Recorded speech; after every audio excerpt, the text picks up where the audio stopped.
Hey, 6th grade, Mr. Herzberg here. Today we are at it's no longer April, it's May. We are at May 1st, 2020. We're going to read another chapter of Tom Sawyer. We're going to go over our homework. We're going to go over a journal. Let's get started. So remember, this week our standard is reading an informational text 6.3. Analyzing how key points, events, or ideas illustrate or elaborate or make a text a little bit more clear.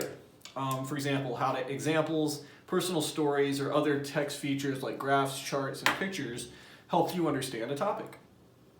Today's journal, you're going to be reading about Meriwether Lewis, the Lewis of Lewis and Clark, who explored the western United States frontier. You're going to learn about Lewis of the Lewis and Clark expeditions. And there's 3 paragraphs you're going to read about. You're going to tell me, how did Lewis know Thomas Jefferson? Where did Lewis study to prepare for his trip? What was the relationship between Lewis and Clark? How many new species of plants and animals did Lewis and Clark discover? Where did Lewis and Clark establish a fort? To what government position was Lewis appointed? And finally, why do you think Jefferson thought Lewis was qualified to explore the Louisiana Purchase? So you're going to read through here and learn all about Meriwether Lewis's anecdotes, background stories, things that happened to him to make him become the great explorer that he became. Okay, and again, that ties into our standard for this week. How do personal experiences help you understand a text a little bit better? Okay, let's get started next on our homework questions. Why had in chapter 12, Tom Sawyer become melancholy and depressed? Becky Thatcher got sick, and she hadn't been to school in a few days, even a few weeks. Who did Tom give the painkiller? Well, also the murder trial. The whole thing, seeing Doc Robinson getting murdered and him knowing the truth is also weighing on him. But then on top of that, Becky stopped coming to school. Who did Tom give the painkiller to? Aunt Polly's cat. How did Tom behave when Becky came back to school? He started trying to show off in front of her, get her attention, but it didn't really work, and she kind of ignored him. How did Becky treat him? She gave him the cold shoulder. She was like, I'm not having it. Cool. Chapter 13, Tom Sawyer. Let's go ahead and go there today, guys. So remember, chapter 13 is going to be called The Young Pirates Going to the Rendezvous, the Campfire Talk. Tom is going to, yet again, do what he does best. Whenever things get tough or someone scorns him, he pretends he's a pirate or pretends he's Robin Hood or something like that, and then runs away and tries to put all of his frustrations and sadness into his imagination. Tom's mind was made up now. He was gloomy and desperate. He was a forsaken, friendless boy. He said nobody loved him. When they found out what they had driven him to, perhaps they would be sorry. He had tried to do the right thing and get along, but they would not let him, since nothing would do them but to get rid of him. Well, let it be, and let him blame him for the consequences then. Why shouldn't they? What right did they have had the friendliness to complain? Yes, they forced him to this. He would lead a life of crime. There was no choice. By this time, he was far down Meadow Lane, and the bell to school to take up rang faintly upon his ear. He sobbed to think he should never, ever, ever hear that old familiar sound anymore. It was hard, but it was forced on him. Since he was driven out into the cold, he must submit, but he had forgiven them. Then the sobs came in thick and fast. Just at this point, he met with his soul-sworn comrade, Joe Harper. Hard-eyed and with evidently a great and dismal purpose in his heart. Plainly, here were 2 souls, but with a single thought. Tom wiped his eyes on his sleeve, began to blubber out something about a resolute to escape him from encourage and lack of sympathy at home by roaming abroad in the great world never to return, and ended by hoping that Joe would not forget him. But it transpired that this was a great request which Joe had been going to make of Tom, and had heard him upon that purpose. His mother whipped him for drinking some cream which he had never tasted, and he knew nothing about. It was plain that she was tired of him, and wished him to go. If she felt that way, there was nothing for Joe Harper to do, but unfortunately, he hoped she would be happy and never regret having driven her poor boy into the unfeeling, suffering world to die.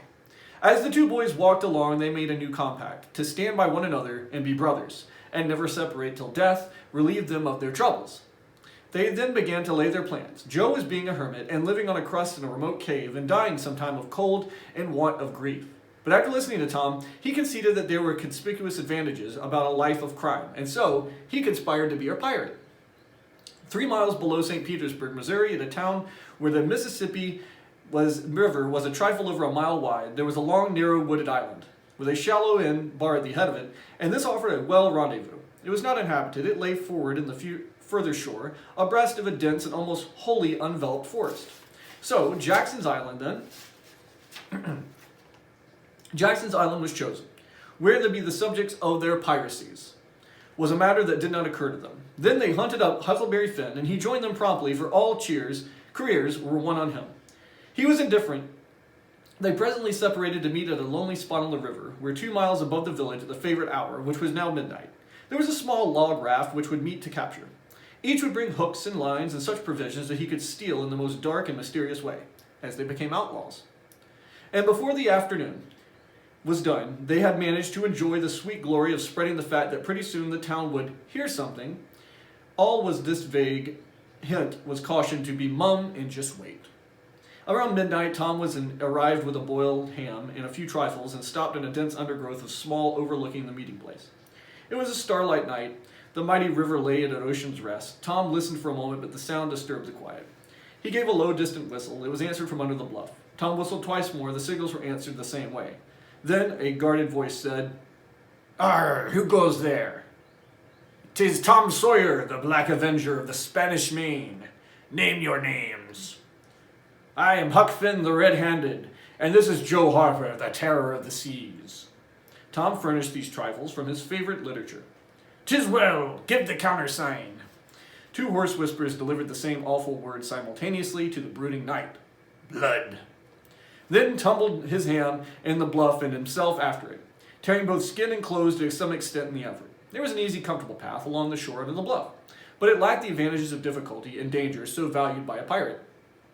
The Terror of the Seas had brought a side of bacon, and about him wore himself out with getting it there. Finn the Red-Handed stole a skillet and a quantity of a half-cured leaf tobacco, and had also brought a few corn cobs to make pipes with. But none of the pirates smoked or chewed but himself. The Black Avenger of the Spanish Main said it would never do to start without some fire. That was a wise thought. Matches were hardly known in that day. They saw a fire smoldering upon a great raft 100 yards above, and they went stealthily hither and thither to help themselves to a chunk.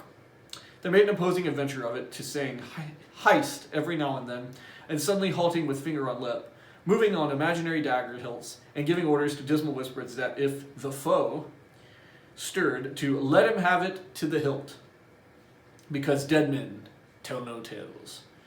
Then they little knew enough the raftsmen were all down at the village laying in some having a spree, but soon there was no excuse for their conducting this thing in an unpiratical way. They shoved off the boat with Tom in command, Huck at the aft oar, and Joe at the forward. Tom stood amidships, gloomy-browed, and with a folded arm, and gave his order in a low, stern whisper. "Luff, bring her to the wind." "Aye, aye, sir." "Steady, boys, steady." "Steady as it is, sir." "Let her go off point." "Point it is, sir." As the boys steadily and monotonously drove the raft midstream, it was no doubt that these orders were given only for style, and had no intention to mean anything particular. "What sail is she carrying?" "Courses, topsails, and flying jibs, sir." "Send the rifles up. Lay out the shore aft, 6 of ye. 4 topmasts, sir. Lively now." "Aye, aye, sir."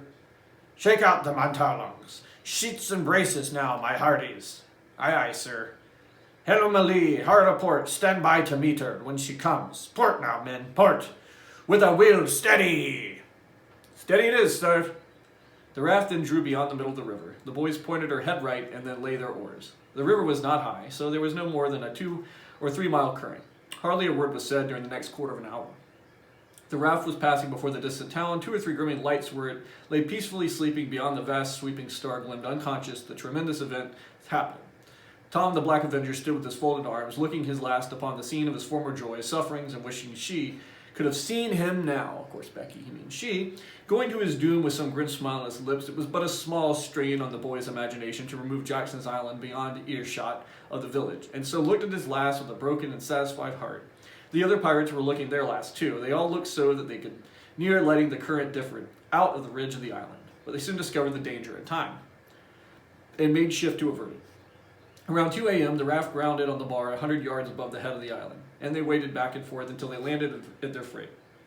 Part of the little raft's belongings consisted of an old sail. They spread it in the bushes, tended their provisions, but they themselves would sleep in an open air in good weather, as they became outlaws. They built a fire against the 20 or 30 steps within the somber depths of the forest, and then cooked some bacon in the frying pan for supper. And they also used half of the corn pone stock they had brought. It seemed a glorious sport to be feasting in the wild freeway in the virgin forest and unexplored, uninhabited island. Far from the haunts of men, they themselves would return to civilization, climbing fire lit on their faces, the pillared tree trunks their simple forest, and upon the vanished foliage of festooning vines. When the last crisp of the bacon was gone and the last allowance of corn pone devoured, the boys stretched themselves out on the grass, filled with contentment. They could have found a cooler place, but they would not deny themselves such a romantic feature as the roasting campfire. "Ain't it great?" said Joe. "I don't know. This is nuts," said Tom. "What would the boys say if they could see us now?" "Hey, say, well, they just die to be here. Hey, Hucky." "I reckon so," said Huckleberry. "Anyway, I'm suited. I don't want nothing better than this. I don't even get enough to eat generally. And here they can't come and pick a feller up for Bully Rock, "It's just the life for me," said Tom.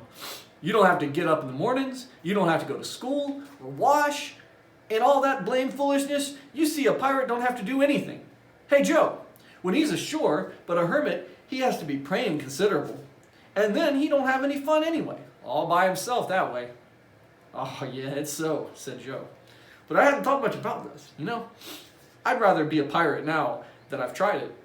"You see," said Tom, "people don't go much about hermits nowadays, like they used to in olden times, but a pirate's always respected. And, well, a hermit's got to sleep at the hardest places he can find and put sackcloth and ashes on his head and stand out in the rain and—" "Hey, Tom, what does he put a sackcloth on ashes on his head for?" inquired Huck. "I don't know. They got to do it. Hermits always do. You'd have to do it that way if you was a hermit." "Darned if I would," said Huck. "Well, what would you do?" "I don't know. I wouldn't do that," said Huck. "Why, Huck, you'd have to. How'd you get around it?" "Why, I wouldn't stand for it. I'd run away." "Run away? Well, you would be a nice old slouch of a hermit. You'd be a disgrace." The red-handed made no response, being better employed. He finished gouging out a cob, and now he lifted it with a weed stem to it, loaded it with tobacco, and pressed it to the charge of the blowing a cloud of fragrant smoke. He was in full bloom of luxurious contentment. The other pirates envied him in the majestic vice, and currently resolved to acquire it shortly. Presently, Huck said, "What do pirates have to do?" Tom said, "Well, here's what they do. They just bully a time, take ships, burn them. They get the money, bury it in awful places in the islands, where there's ghosts and things to watch after it. And they kill everyone in the ship, make them walk a plank. And they carry women to the island," said Joe. "They don't kill the women, though." No, said Tom. "They don't kill the women. They're too noble, and the women's always beautiful, too." "And don't they always wear the bulliest of clothes?" "Oh, no, all gold and silver and diamonds and such," said Joe with enthusiasm. "Who?" said Huck. "Why, the pirates." Huck scanned his own clothing forlornly. "I reckon I ain't dressed fitting to be a pirate, then. But I ain't got none but these." The boys told him that the fine clothes would come fast enough. After they should have begun their adventure, they made him understand that his poor rags would do to begin with, though it was customary for wealthy pirates to start with a proper wardrobe. Gradually their talk died, and drowsiness began to steal upon the eyelids of the little waifs. The pipe dropped from the fingers of the red-handed, and he slept the sleep of the conscious free and the weary. The Tear of the Seas and the Black Avenger of the Spanish Main had more difficulty in getting to sleep. They said their prayers, and, lying down, since there was nobody there with authority to make them kneel and recite aloud, in truth, they had mind to say them at all. But they were afraid to proceed at such lengths, lest they might call down a sudden special thunderbolt from heaven. Then all at once they recited and hovered upon an imminent verge of sleep. But an intruder came now that was not down, it was conscious. They began to feel a vague pang of fear that had been doing the wrong runaway. And the next they thought they'd stole meat.